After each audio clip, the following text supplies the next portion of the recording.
What's going on, everybody? Welcome back to Redriveraviation. I hope each and every one of you are having a fantastic day today, as today we have the new AeroClassics releases to assess for you all. I hope all of you are excited for today's video. With that being said, let's not waste any further time and go ahead and get started. We'll go ahead and scroll up and reveal what we have to start out here. These are going to be the October releases, I believe. We'll start right here with a very cool Jordanian Boeing 707-320. This aircraft's going to be Juliet Yankee Alpha Delta Papa.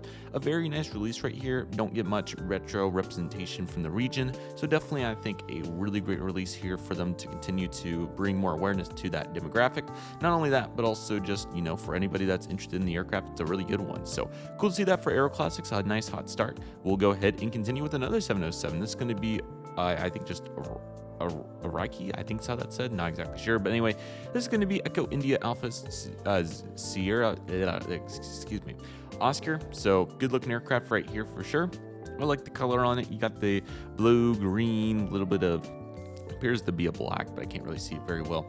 Anyway, though, it looks pretty sweet. So that's another cool aircraft there from the European region, and another one that don't get much awareness there for that much of a throwback. You do get some, modern jetliners and whatnot, but not too much of the 1950-60 realm. So AeroClassics are filling their niche once again, and this is another very good one to see right here. We're also going to have, so that must have been a hybrid livery off of the Aer Lingus livery, because here's the Aer Lingus 707-320. It's really cool. This is Echo India Alpha Zulu Oscar. So very cool Sierra Oscar. I keep getting the Z and the S confused today. I don't know why. Anyway, this is looking like a nice aircraft for sure. So definitely a really cool one. I really like the clover there on the tail. I think not the font. That's not the correct. The shape of it is really cool. Can't think of words today. It's all right. We're doing good. So we'll continue to proceed. But that's a really good release. There's going to be collectors that are very interested in that. Even I'm kind of interested. But of course, we got to stick to, my demographic and what's around the United States for my collection here. But I would like to expand into that footprint way down the road at some point. So we'll see when it happens. Nevertheless, though, our next aircraft's at Zaire, I think, cargo.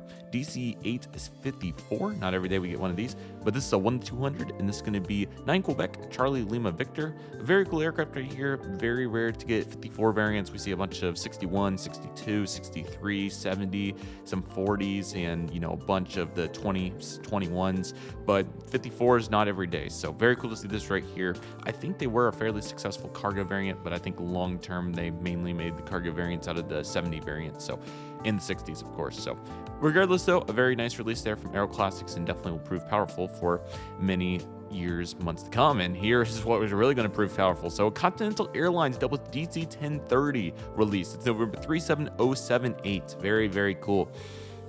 Yeah, these are very popular aircraft. Continental had these in a couple of their liveries. They had the meatballs, and then they also had the final livery here on it too.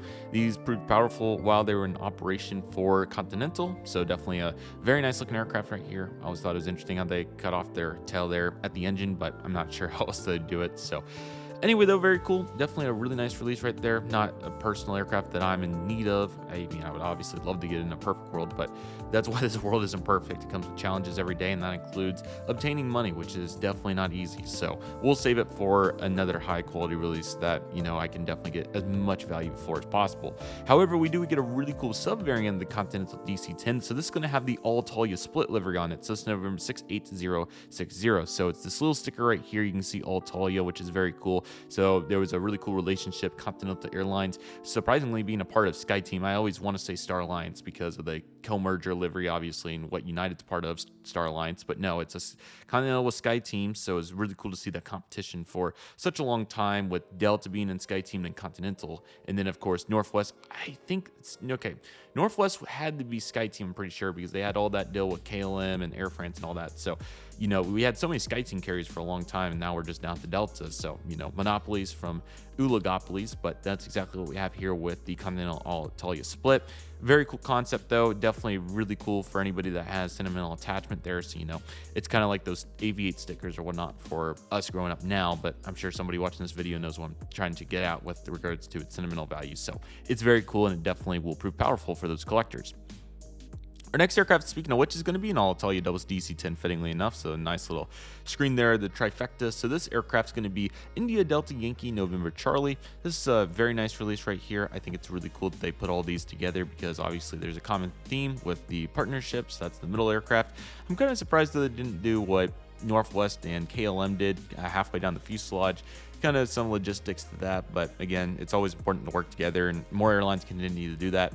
SAS recently joined SkyTeam, so I just saw that the Delta co-share routes just came through when I was at Atlanta Airport the other day, so that's really cool. So yeah, we're still seeing plenty of this going on, so it's really cool to think about. But yeah, just cool to reflect upon these airline alliances, and I think it would be a very fun video topic sometime, so much so that I need to note that, because you know, it's not a subject we talk about all the time. These old airline alliances, or not the old ones, but I really don't want to forget, so apologies for the break there, but the history of these airline alliances and how they came to be and what co-shares look like now and what they looked like in the past. So especially for the booking systems and whatnot, that needs to be Airlines International seminar. I'm gonna make an AI note on that. I think somebody would really have knowledge on that would love to talk about that. So I definitely I definitely will look around into that. I think somebody would really enjoy talking about that. But anyway, regardless, that's plenty on that. We do have a Royal Jordanian cargo variant of the 707-320 to go with the passenger Juliet Yankee Alpha Gull Juliet Kilo, excuse me.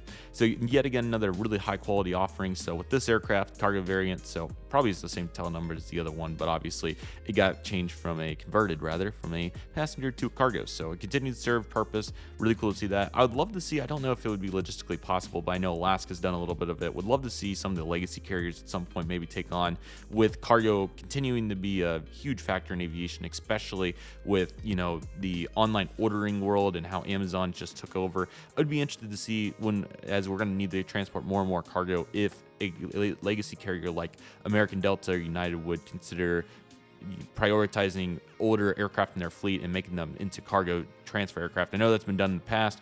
Cargo slowed down for a while there, but as it continues to pick back up, I think that would be an interesting thought to see, because Alaska's doing a really good job of it. Obviously, much more remote communities that they're doing that for, so it figures.